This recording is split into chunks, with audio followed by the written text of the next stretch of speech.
Bonjour Émilie Minachti, comment vas-tu? Eh bien, écoutez, ça va bien. Je suis ravie de vous entendre. Eh bien moi aussi, c'est toute la première fois. Comment vous allez en ce moment? Euh, on ne peut mieux, on ne peut mieux. Un premier projet qui sort, qui est enfin sorti, un premier album. Donc, je ne peux qu'aller très bien. Eh bien justement par rapport à cet album, j'avais une question à vous poser. Depuis quand êtes-vous intéressé par le milieu de la musique?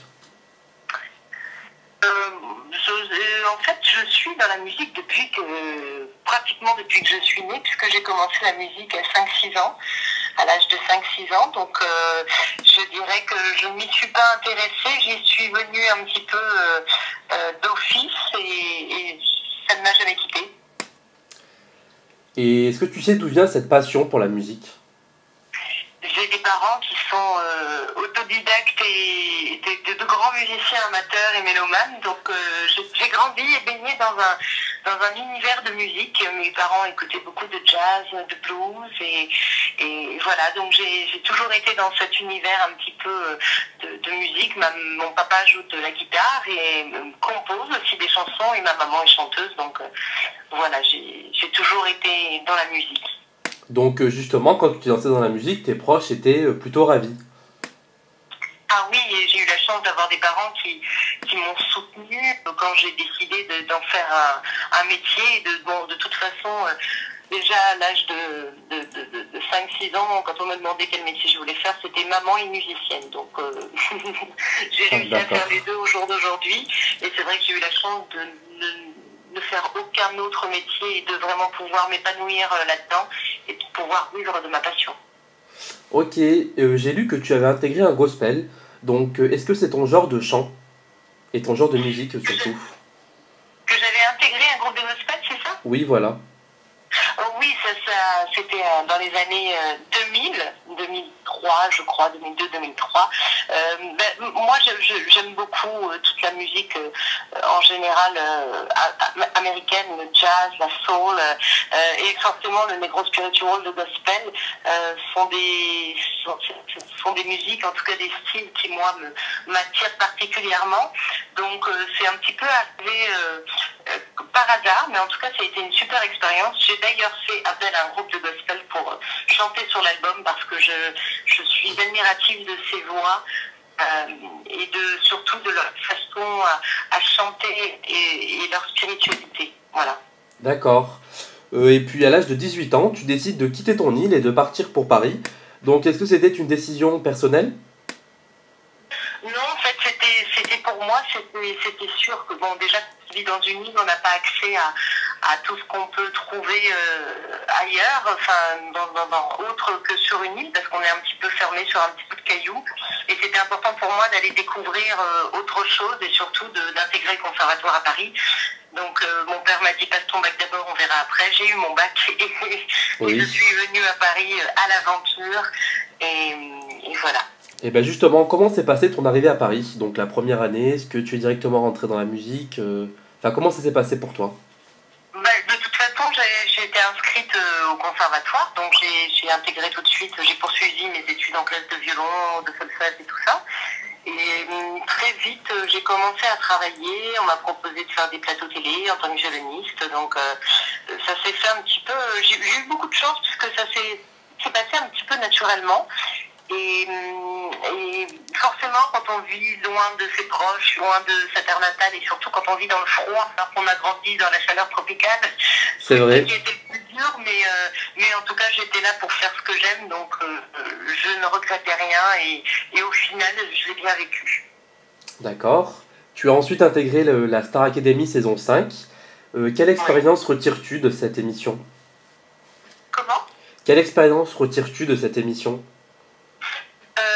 Que du positif, que du positif. Bon, pour moi, ça a été une fin en soi. C'est plutôt une expérience supplémentaire dans une multitude d'autres expériences.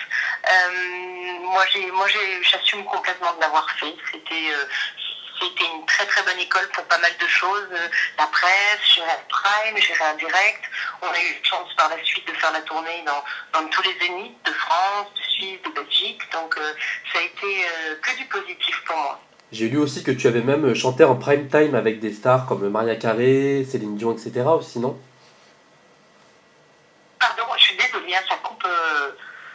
Non, je disais que j'ai lu que tu avais même chanté en prime time avec Maria Carey, Céline Dion, etc. C'est bien ça? Oui, c'est ça, oui. J'ai chanté avec Texas, Alanis Morissette, et Michael Bublé, Ricky Martin, c'était des beaux artistes. Donc pour toi, c'est vraiment une bonne expérience, non? Ah, mais oui, complètement. C'était que du positif. Et puis j'ai lu aussi, enfin j'ai lu beaucoup de choses, hein, tu vas me dire, mais j'ai lu aussi que fin 2007, tu acceptes une nouvelle expérience, donc la comédie, et tu tournes la saison 3 de La Baie des Flamboyants, ou plutôt 3 saisons. 3 saisons. Oui. Oui, j'ai tourné 3 saisons. C'est un petit peu.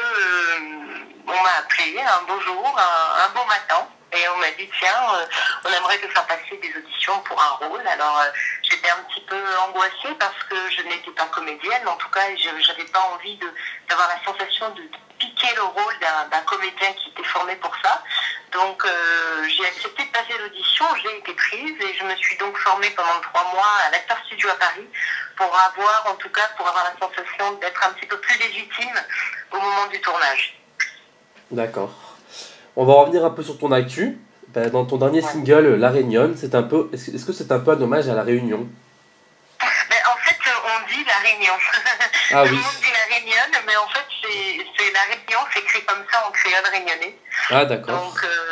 Donc c'est un hommage à mon île. En tout cas, c'est surtout un hommage aussi aux souvenirs de mon enfance. Et dans cette chanson, même si le refrain est très personnalisé en parlant de La Réunion, je pense que sur les couplets, tout le monde peut s'y retrouver par rapport à son lieu d'enfance, puisque j'y parle de mes souvenirs, de ce que m'inspire en tout cas mon lieu de naissance et mes racines. Et justement, est-ce que tu t'inspires uniquement de La Réunion pour écrire tes chansons?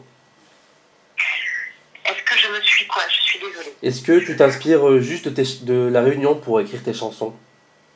Non, je m'inspire un petit peu de tout ce qui me fait rire, pleurer.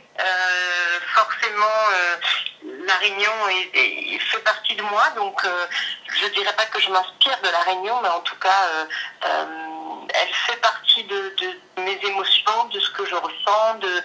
Donc quand j'écris, c'est sûr que j'aime voyager, donc c'est vrai que des fois je vais en voyage à La Réunion, mais pas que en tout cas. La Réunion ne fait pas que m'inspirer, j'essaie de m'inspirer de tout ce qui m'entoure, de tout ce que je vis au quotidien et des personnes qui me sont proches. D'accord. Et quelle est ta plus grande scène qui t'aura marqué pour avoir fait un concert là-bas?